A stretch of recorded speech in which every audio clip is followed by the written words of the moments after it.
there. So I'd like to welcome all of you guys who are joining us for this election eve chat. I thought there was no one better to kind of alleviate anxiety to the extent that one can alleviate anxiety and bring some facts to the floor than my good friend Peter Hamby.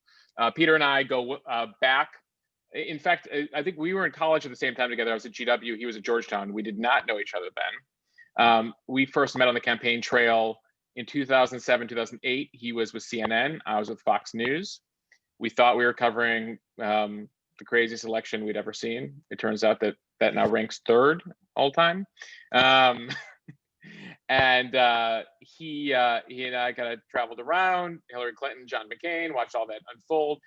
Peter went on to become a CNN national correspondent, and then surprised a bunch of us when he said, no thanks to cable news, and I'm going new digital media. And he was really a forward thinker in that space. You might recognize him, well, actually, you might recognize him from his incredible spread in the New York Times yesterday with his dog. No? Who's that guy? People should read this. The hot dog, it's great dog. And so he was in the Times. He was on Real Time with Bill Maher recently, and once in a while dabbles in old school media. Though he has about 2.5 million subscribers to his daily politics show on Snapchat, and a real good understanding for kind of how Gen Z thinks. And I want to get to young voters in a second.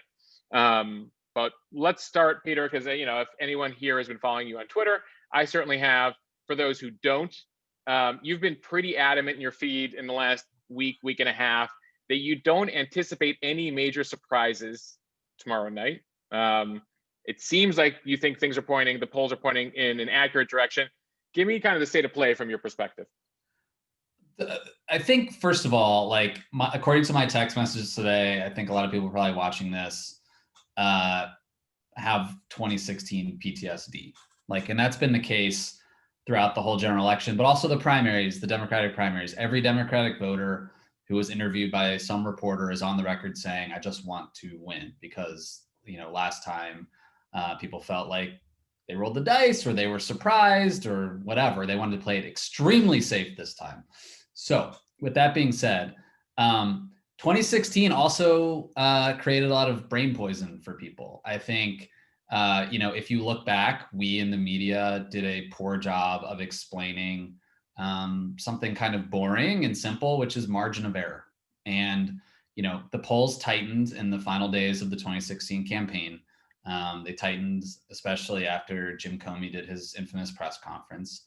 And we headed into election day with a jump ball race nationally and in the swing states. And so when Donald Trump won, which again was possible, there was a 30% probability that he could win. That's a base hit in Major League Baseball for any good, player with a good batting average. We were shocked, and we shouldn't have been shocked because of the fundamentals. And that's what I keep going back to. Moshe, if you've covered presidential elections before, fundamentals means a lot of things: fundraising, poll numbers, incumbent versus outsider. And all of that in 2016 actually kind of pointed to Donald Trump, right? He had a message, whether you liked it or not, that was pretty clear and consistent. He was a change candidate.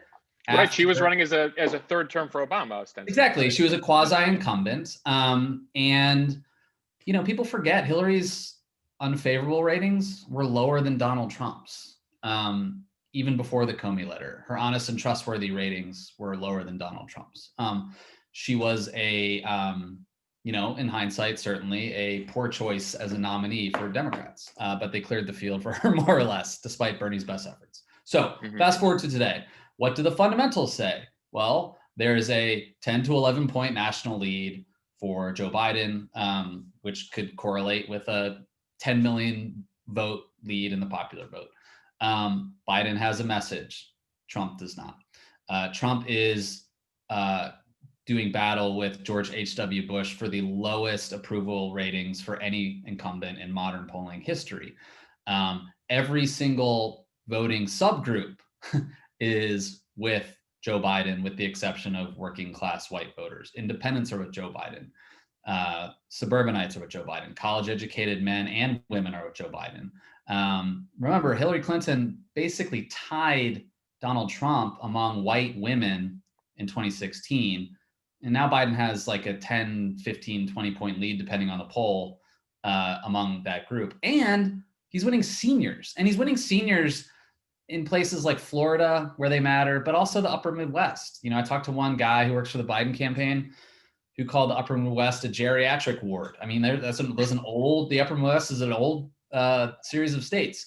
And if Biden heads into election day with a 10-point national lead, winning this constellation of demographic groups by a significant margin in the era of COVID with 8 million unemployed in this country, it's just very hard to imagine how he loses. It takes some fantastical thinking, in fact, to come up with reasons for a Donald Trump victory. You know, all that being said, there's always a chance. It's just that this is not right. So you mentioned the 30% chance. Silver said there's a 10% chance this go around. Yeah. So just under rolling, you know, if you say you want to roll a 6 on the die, basically that's his chance. Yeah, that's what he's saying. But you know, it is a long shot for Donald Trump to win at this point. It just is. Like, we're beyond reading into the details of the early vote numbers. Like, lots of different people are doing modeling of, you know, return ballots. Are these Democrats? Are these Republicans? Some parties, these ballots are marked by party registration. Some states they aren't. Forget all that.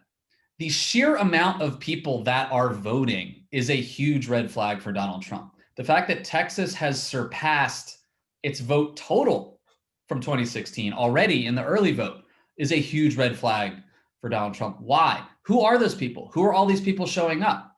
There is a finite number of people in red counties that can vote for Donald Trump.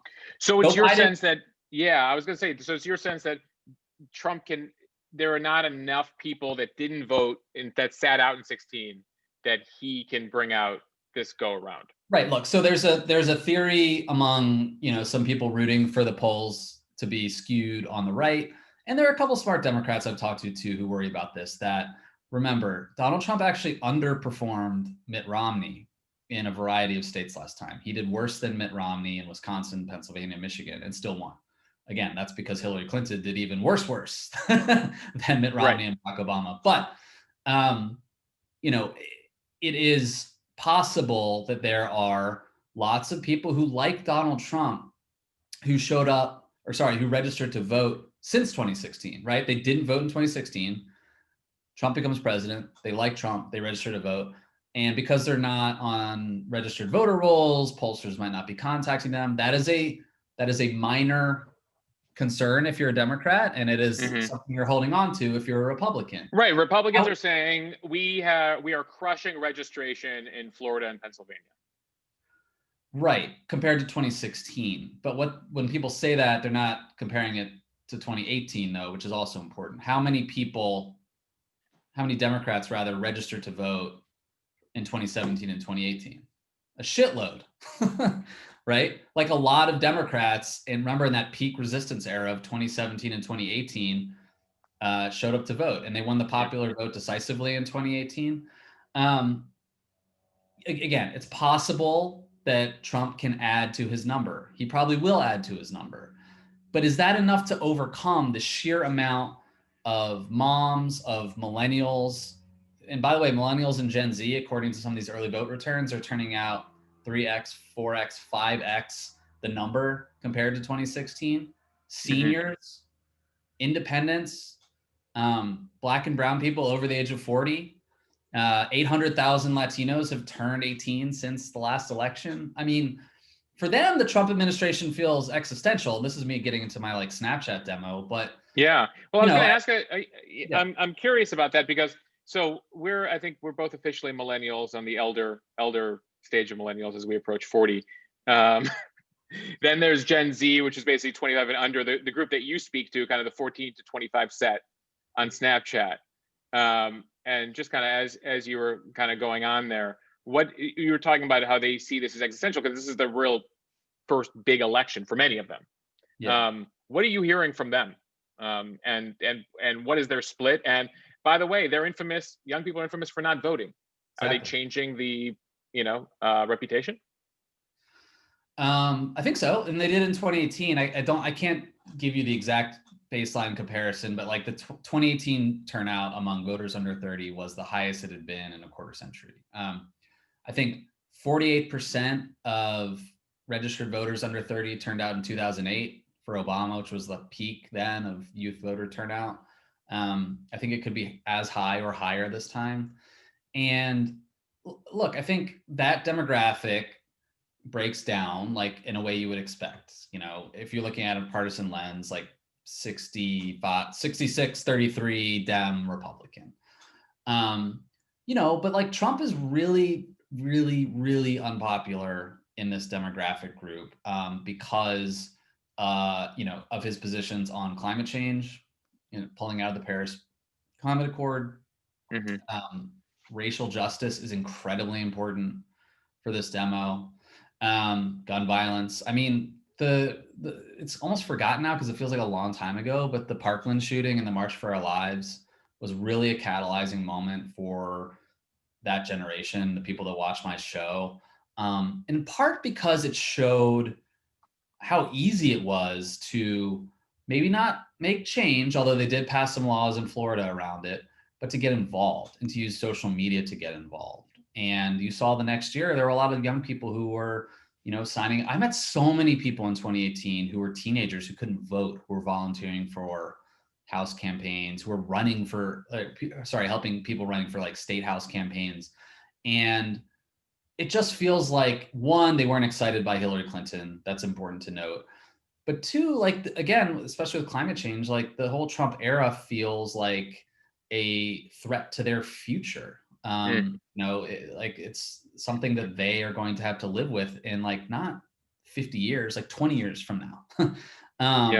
And yeah, it just feels like they're turning out. And also, this is another thing, like it's cool now on the internet to be socially aware. If you are on the left or the right, having an opinion about politics is actually, if it's not cool, it's inescapable because everyone's posting on their story about it all the time. There's always people that you can find and identify with who you think are cool, who are talking about politics. There's just, it's everywhere. And these folks are not watching cable news, or they're not on Twitter all day long. Like they are on Snap, they're Instagram, TikTok, whatever. But that doesn't mean they're dumb. I mean, they care. They just process politics a different way. And I really think in states that have like a large, diverse young population, places like Texas, again, where youth turnout is reached 1 million votes already. And in 2016, it was 100,000 votes at this time. Like that's 10x 2016. We're going to see some pretty big shifts, I think. You mentioned Texas, and I think it's interesting to talk about, you know, there's basically the Rust Belt, right? Pennsylvania, Wisconsin, and Michigan, maybe Ohio, maybe Iowa, maybe Minnesota, and then the Sun Belt, North Carolina, Georgia, Florida, Texas, and Arizona, that, you know, the two campaigns are looking at. And when you play with the map, you know, there's various things that need to happen for both campaigns. Obviously, Trump has a much more difficult road. He has to hold his Sun Belt while continuing to, you know, at least keep one state in the Rust Belt. Right. Biden has an advantage there. You mentioned Texas. I mean, among those states in the South that have been red going back decades, Texas, Georgia, Arizona, anything that, you know, you've been picking up and talking to the folks on both sides, where you think, you know, what is the easiest state? What might surprise us tomorrow night or the subsequent days? I don't think, let's talk about Texas first. I don't think Texas should be a surprise. I mean, it would be obviously a landmark win for Democrats and something that they would welcome, although the Biden campaign is not expecting to win it. But I talked to Beto O'Rourke last week. He is, I mean, while dropping F-bombs, demanding that the Biden campaign send more money. What was that all about, by the way? What's that all about? Like, is there a different strategy there, or like they were actually like $10 more million can win us Texas? What was that all about on whose part? Beto going public and Castro going public in Texas, being like, Biden, you're missing an opportunity here. Please spend more money. Yeah, no, I mean, this is the what's happening is since losing in 2018, by the way, only by 200,000 votes. Like Beto did better in Texas, not just in the big cities, but in the heavily Hispanic parts of the Rio Grande Valley and obviously out in El Paso among Hispanics, than Obama, than Hillary. Like he outran presidential candidates and outran his own poll numbers. Like he was losing by 5 or 6 heading into election day and lost by 2. So he knows that means there are a ton of registered Democrats now in Texas who want to vote Democrat, and that this is a presidential election where turnout's going to be even higher. And he just wants Beto, my conversations with him, is just very confident that they can pull this over the edge. If you look at Harris County, where Houston is, they're blowing the roof off. That accounts for like 15-16% of the total vote in Houston. They just want, Julian and Beto just want to make sure that Democrats are spending every available dollar, and the Biden campaign has a shitload of dollars to spend going into Hidalgo and McAllen and Harlingen and like pulling every available, Hispanic voter out to the polls, because Biden has actually lagged a little bit in the polls, Hillary Clinton among Hispanic voters. So he's just like, guys, like, why not come here? The answer from the Biden campaign is, a lot of Democrats are spooked from 2016. Remember, at this point in 2016, everyone had said Pennsylvania and Wisconsin, Michigan, like, weren't even competitive states. Like Mosheh, remember in like 2008 and 2012, like it was just like settled that those states were always going to be Democratic henceforth. Like they were never going to flip back. It's really amazing watching those demographics, right? Because like 2008, like Colorado was still competitive and could have gone Republican and presidential. New Mexico was still really competitive and could have gone, the shift has been incredible in the last decade. Yeah, totally. So, but again, last time Hillary was going into Arizona. Like she was like, we're expanding. And so I think the Biden campaign, in my conversations with them, just wants to make sure that they hew closely to the map, which puts them on the path to 270, right? And that is the tipping points are either Arizona or Pennsylvania. And they don't want to lose sight of the fact that they need those states first. And, Texas would be a nice cherry on top. But I will say this, in the last 3 months, Texas has gone from likely Republican to lean Republican to toss up. They have already surpassed their vote total from 2016. Biden is outrunning Beto's number in the polls. And as mentioned, Beto only lost by 200,000 votes. And every millennial of color, every mom in the suburbs, like everyone is showing up to vote.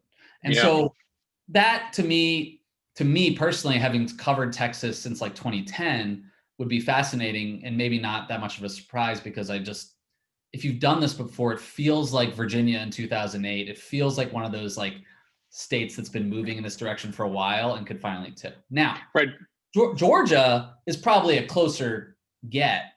Like it's been closer in presidential races before, and it was close, sort of like Texas was in the gubernatorial race last year. I talked to two Republicans.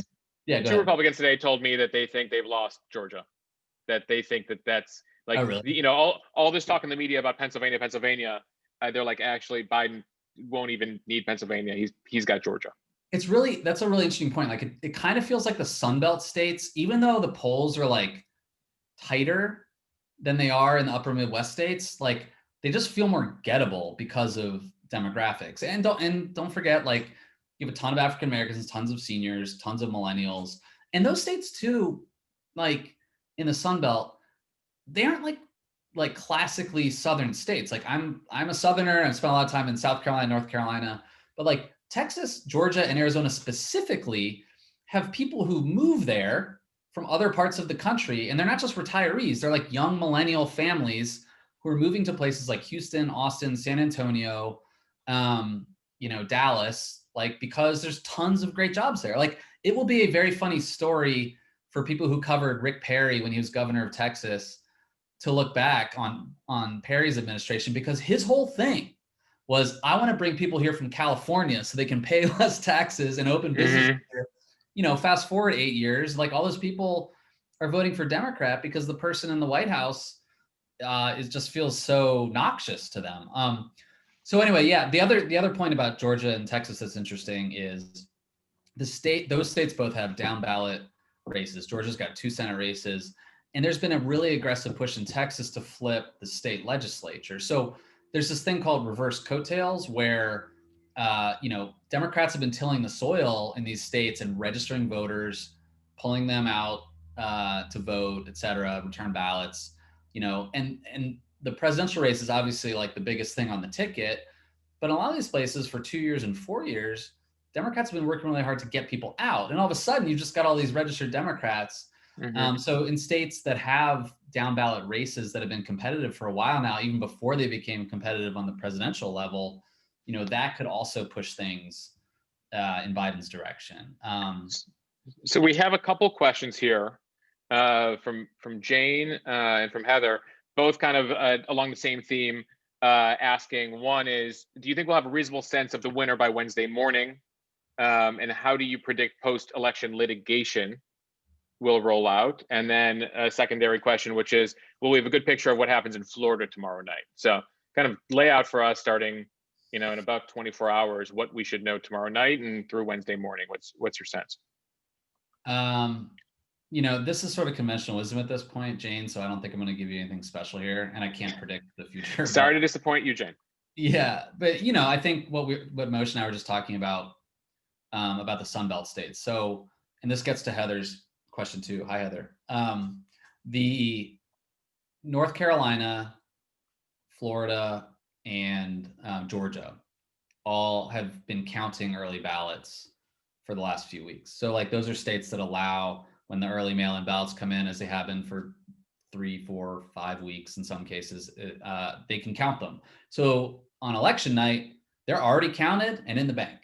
And then when the day of votes come in, by the end of the night, those states can report their vote totals. So Florida, was one of the first states last time, for the Democrats watching. That was when you started drinking heavily, when Florida started coming in. And that was like 8 p.m., 8:30 p.m. on the East Coast. Because like the polls close in most of the state at 7, and then the Panhandle, like Pensacola, around 8.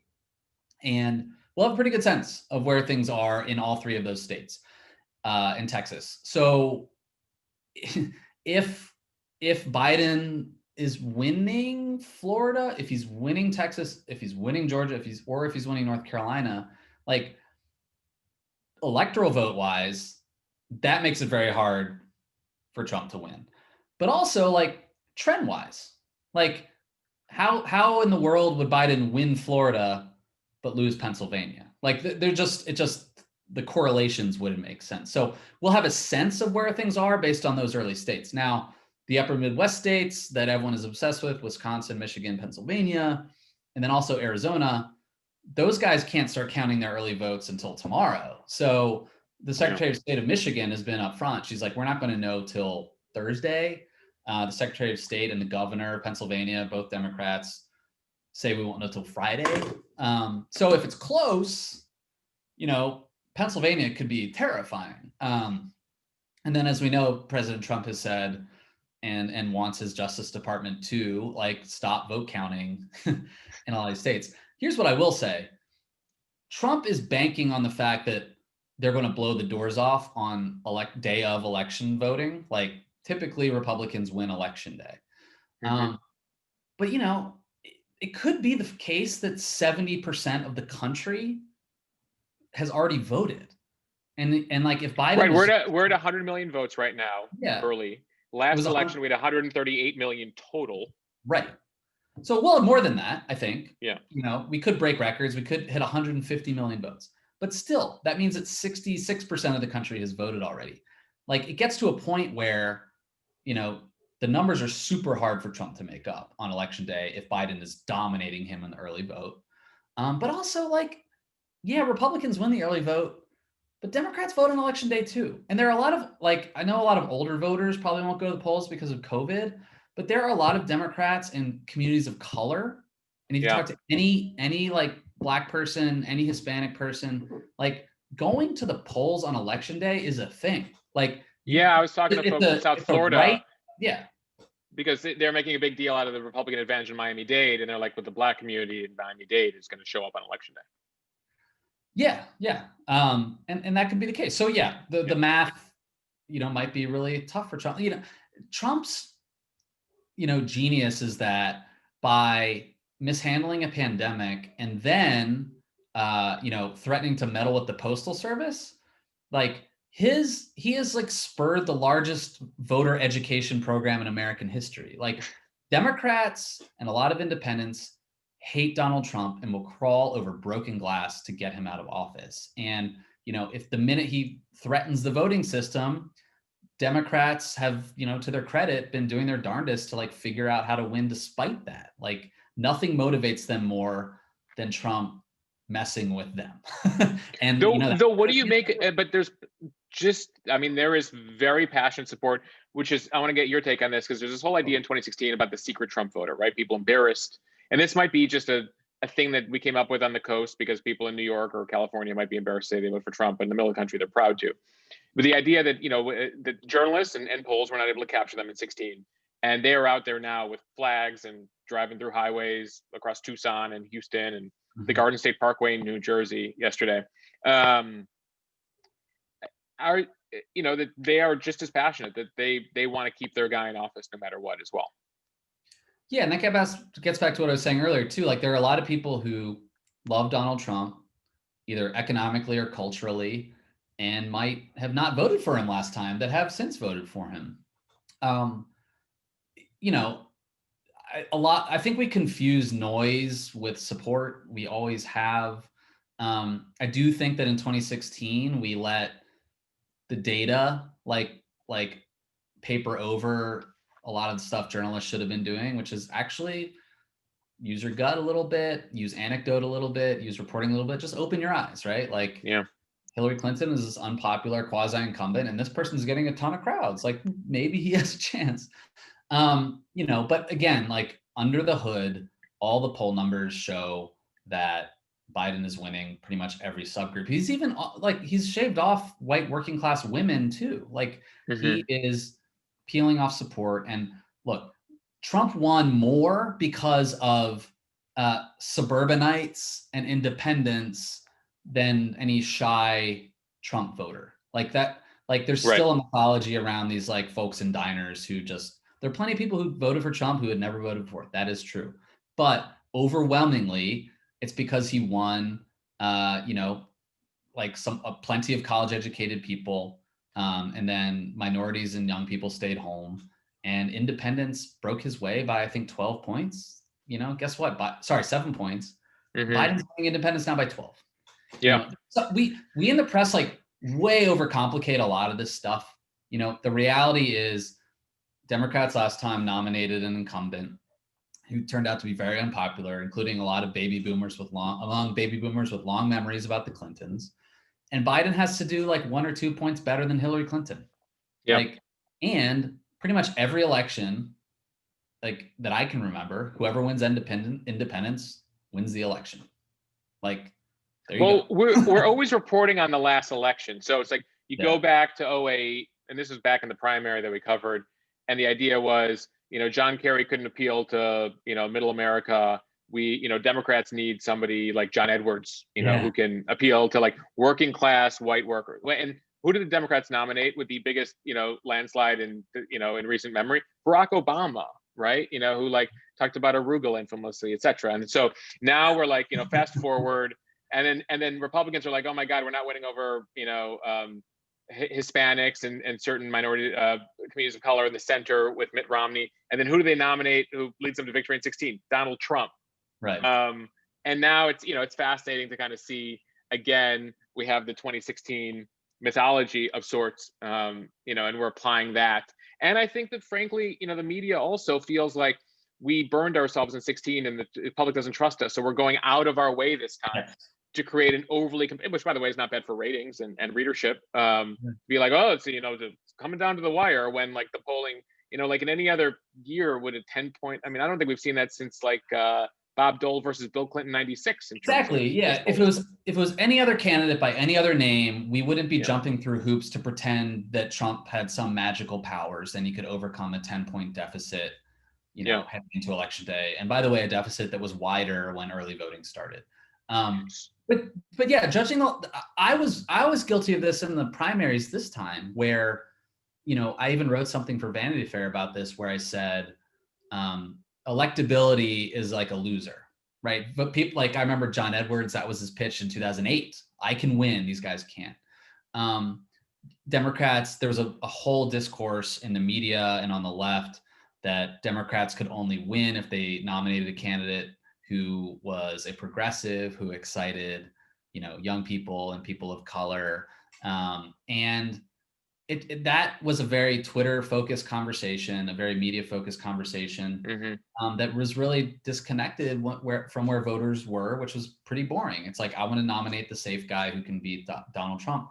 Fast forward to now, Joe Biden has put together a coalition that could be even more powerful than Barack Obama's, because his coalition is suburbanites, so far over 40 Black people, seniors, and now we're seeing in the last few weeks, like, youth turnout. Like, you have these three categories of people who actually go vote. And then you add on top of that, communities of color and young people. And you're like, okay, like, the line between Biden winning by 290 electoral votes and winning 413 electoral votes is pretty slim. Like, he could blow the doors off. In the same way Trump needs to run the table for the 10% chance to victory, where he, keeps the South, keeps Georgia, keeps Florida, keeps North Carolina, keeps Arizona, and, holds on to Pennsylvania. There's similar probability that it could go the other way, and Biden could knock off a few of the southern states. And he's looking at, he could win every competitive state, and Texas and Georgia, and it could be a wipeout. So I have a couple questions here. So we're loading up a few questions, and thank you guys for submitting. So similar questions from Karen and Doran, who are both worried about post-election unrest, Trump inciting demonstrations. One question: widespread violence. Again, there's been a lot covered there. There's boarding up happening everywhere from Birmingham to Dallas to Beverly Hills to New York City, and fences around the White House. So, I obviously I don't actually predict the future, but what's your sense of all that? First of all, it doesn't take Trump to enable that stuff. Like Trump has enabled it for years. But like, foreign actors have stoked discord here, and a lot of white supremacist groups and extremist groups thrive on the internet now, with or without Donald Trump. But Trump did help pull them into not the mainstream, but to a place where they felt like, hey, I can be comfortable as a boogaloo boy standing outside of a polling location. Like, that wouldn't have happened with Mitt Romney as the nominee. He's not a credited expert, but my brother is in graduate school right now, and he's studying white supremacist movements and violent extremism online, and the rhetoric that surrounds them. And I texted him earlier. I was like, how worried are you about this stuff? And he's like, I don't think there's enough of these folks to be like widespread to cause voter suppression. But he's like, it's totally not out of bounds that there could be something weird and violent happening at a polling location tomorrow. And like, there's a whole bunch of people in this country who don't believe reality. Like 40% of Republicans believe in QAnon, I think, according to Pew. The number of people, and I'm sure you get it too, who ask about, why there's not more coverage of the Democrats who are pedophiles, and the whole pedophile thing is wild. And then the theories about what was the theory about children being sent around in furniture from the Wayfair thing. The Wayfair thing, yeah. I have a friend of a friend out here in California who was college educated, went to UCLA, went to good schools, and sees things on Instagram. And she asked me about it. Does 5G cause cancer? And it's just like, where'd you see that? It was on Instagram. I mean, a lot of smart people don't understand how to get credible information in this country. Part of that's on us in the media. We've done a poor job of explaining what journalism is and how to fact check things and what we do. We're viewed as largely at this point just sort of oppositional to the president, and the right has kind of divorced itself from our common community of fact. And we haven't done ourselves any favors, by the way. And some of the media outlets have become partisan, and nothing the president does is good, and everything he does is bad. And it's it's I think helped us lose some credibility.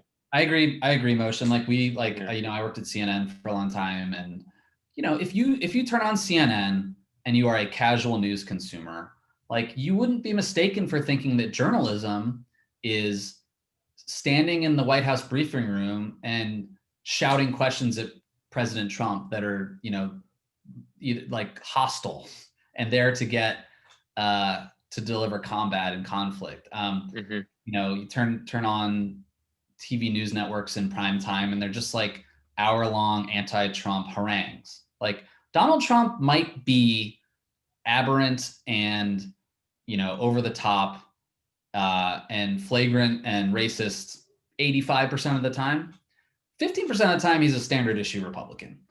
And, you know, if everything is an outrage, then nothing is an outrage. And that's a problem the media's had the last 4 years, is that I remember like when Trump won and he got rid of all of his US attorneys, there was an article in Politico like saying that this was like, I can't, like, hair on fire, we are heading to autocracy. And I remember tweeting like, every president fires their U.S. attorneys when they come in. Like, I mean, Bahara got fired. They're supposed to. Barack Obama fired U.S. attorneys. You're supposed to fire U.S. attorneys. It's not a dictatorship. Well, even more recently, right? The back and forth of the last debate about cages, and Trump was like, you know, Obama built those cages. People are like, is this true? And I was like, well, actually, I mean, it was a different context. He wasn't engaged in family separation, but yeah, they had a huge issue. They built, and some of those photos that went around online of kids in cages actually came out during the Obama administration. Right. Yeah. That's a perfect example. And it's just like, yeah, I mean, a lot of the mainstream press has leaned into, you know, anti-Trump outrage. Maybe it's subconscious, maybe it's intentional in some cases. And in a lot of cases, by the way, it's valid, but it does gin up ratings and it does stir clicks. And in the process of that, you would be, again, if you were just a casual news consumer and you turned on CNN, you would think it was a left-wing network sometimes. That wasn't at least our MO when I was there. But again, that was before Donald Trump, and Donald Trump has scrambled a lot of our brains. And by the way, I talked to people. I posted a photo today from 08, this day in 08. The press corps took a photo with John McCain outside his campaign plane. And some people sent me, you know, DMs like, whoa, you worked at Fox, you know, like, what was it like working at Fox News? And I have to explain, I was like, that was like 2 iterations ago of Fox News. You know, Fox News has gone through a whole evolution. And that was before birther Fox News. That was before Tea Party Fox News. That was before Glenn Beck Fox News. That was before Donald Trump Fox News. Yeah. And one thing I'm interested in, Mosh, tomorrow is, and you would know this, like Ben Smith wrote that column a few weeks back about it's so funny you bring this up. Chris Wallace did a question about Ben Smith. Go ahead. Yeah, Chris Wallace did this on his Sunday show yesterday. They profiled the decision desk, whatever it's called, inside Fox. Oinounou. Yeah, they have this at CNN and NBC and CBS, like a desk of nerds who are there to crunch the numbers, make projections, and call elections. And so at Fox, you have Tucker Carlson, who is like getting 5 million viewers a night by being Tucker Carlson, but you still have this like in their blood, like this traditional news organization that does exit polling and calls elections. And this came to the fore in 2012, remember, when Karl Rove like said he didn't believe that like Ohio was called or something. And then Megyn Kelly marched over to the decision desk. Yeah. So just, you know, just so folks know, and by the way, this is the same Fox News that has a legitimate polling unit, which by the way shows Biden up by 7 and up in all the major states. This is the Fox News polling unit, which is one of the reasons why the president goes after them on Twitter. And there's, you know, theories that he's going to create his own competitor or figure out something should he not win re-election. Now, what's interesting, and I talked about this with Jake a little bit last week, is there's these decision desks, and this is how things get called by the networks, right? And by the way, officially, a state is one when the state declares, the Secretary of State, they have procedures. But we're used to the fact that media organizations will call winners. And for the most part, we've been accurate, minus, 2000 Florida. And so Oinounou runs the decision desk and leads a group of like 20 political scientists who are like nerd out on precinct data and district data and will tell you that in the last 20 elections, there are 40,000 eligible voters in Bucks County, Pennsylvania, in this area. And this is typically the way they run. And for Trump to win, he needs to hit certain marks in each of these counties. And so even when you see 50% of the vote is in or 75% of the vote is in, if the trend lines have gone to the point where the president can't win, they'll be like, with 99.9% certainty, we can call this state, because even though 2 million votes are out, we know that there's no shot that he's going to win that county 90-10 at this point, right? Mm-hmm. And so that happened. So in 2012, they call Ohio. Karl Rove on air is like, no way you called Ohio. And him and Megyn and Kelly walk to the decision desk, meet all these guys with glasses and, you know, plaid shirts and mustard stains on their shirt because they weren't expecting to be on TV. And they're like, well, let me tell you why. In Cuyahoga County, X, Y, and Z. And Karl is, you know, proven wrong. And so I'm really curious, you know, first of all, I was curious how you guys are handling decision, you know, election day and Snap tomorrow. And what's your feeling about, you know, given we're a few years removed from these cable news networks and how they're going to approach calling states tomorrow night, especially given the PTSD from 2016. Yeah, and the all the mail-in ballots coming in a non-traditional way. But just to put a point on it, the Fox thing is so interesting because if Fox News says the election is over, that will be a fascinating and bracing moment for the unreality community. And when we say Fox News, by the way, tomorrow night, you will probably not see much of Tucker Carlson and Sean Hannity and Laura Ingraham, because election nights are handled by the news folks at Fox. So that's Brett Baer and Martha McCallum and Chris Wallace, who I was a researcher for a couple of years. And those folks will dominate television. You might get a phoner, like they might, you know, Tucker or Sean might phone in with their take on things.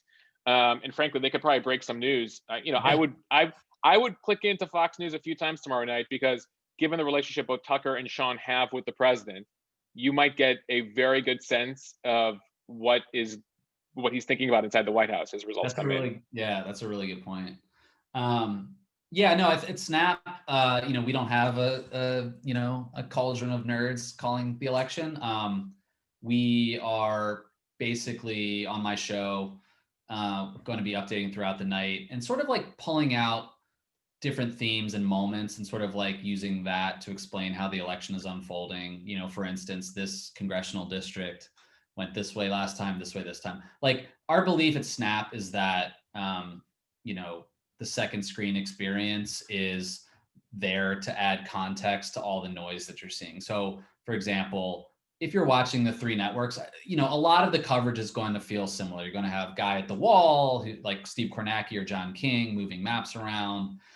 There's going to be focused very much on the presidential horse race stuff. And to their credit, they'll have reporters all over the country. What I want to do, using my experience and, you know, my nerd smarts, I guess, is to just sort of drill down on sort of unconventional things that aren't going to be talked about on the TV networks. Focus on some of the younger faces, frankly, that are running for down ballot races. And also, like, throw in a little bit of meta media criticism. Like, you know, like, it is like the media is part of this process. And one thing I've done with my show for the last 4 years is to, you know, not pretend that the press is just this like dispassionate observer, that they are part of this whole deal. And you know, we'll sort of, you know, watch what the TV networks are doing and include that in our coverage as well. When we have at Snap yesterday and today and tomorrow been encouraging people to wait. Like, we've just made the point, and I think a lot of news organizations have been actually pretty good at this, to say that we might not have a winner on election night. This could take days. Be patient.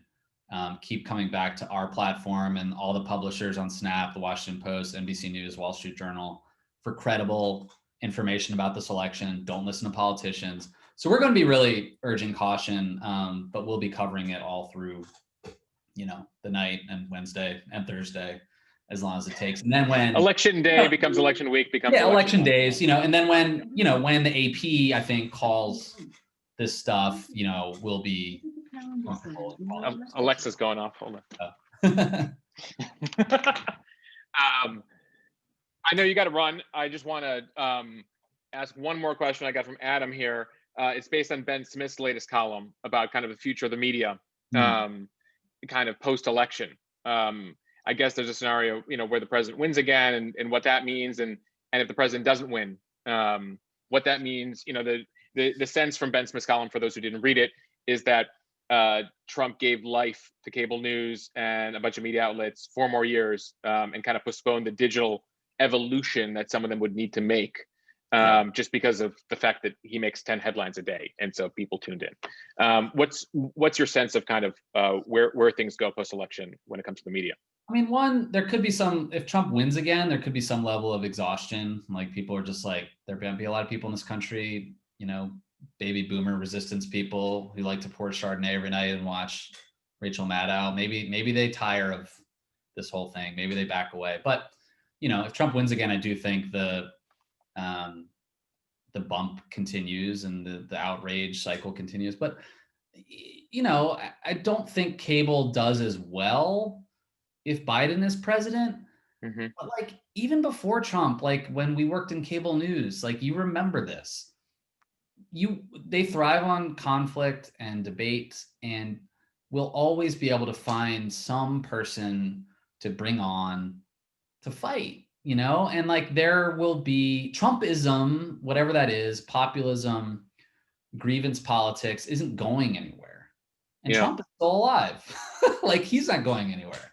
Right, so, the sense that he might run in 4 years, or it's Don Jr. Not even Trump, that. Like, he's just going to be this puppet master in Mar-a-Lago, just tweeting all the time. And, he will be a former president. So, hopefully the press won't like succumb to his every tweet like they did.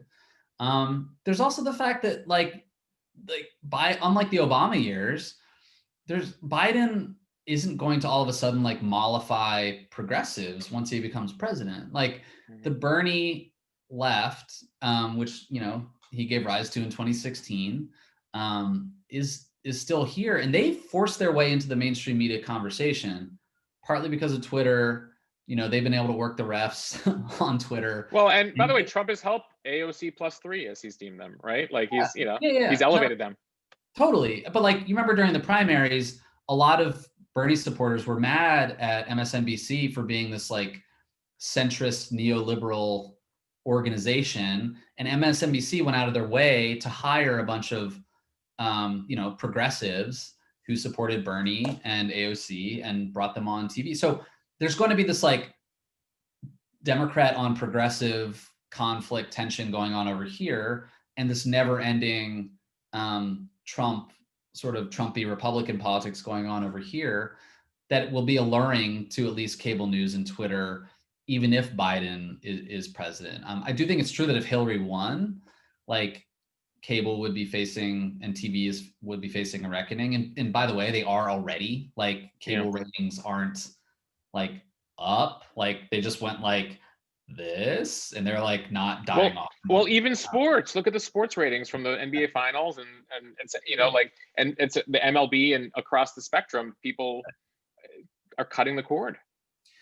Yeah, totally. I mean, even Nielsen is sort of gaming the system. When they were doing debate ratings in 2016, they just did like 11 networks. And if you looked under the hood, Nielsen ratings this last time for the debates, they've thrown in like Vice, Newsy, like all these like other like cable channels or streaming channels. Like, they're just like trying to fatten the hog with as many like TV channels as they make people feel like people are still, make people feel like, oh no, yeah, most people are still watching normal television, traditional television. Yeah. But no, a lot of people are just watching YouTube TV, or they're getting clips later. Like, that's the world we live in. And it's not just like millennials, like you said earlier. Like, millennials are like almost 40 years old.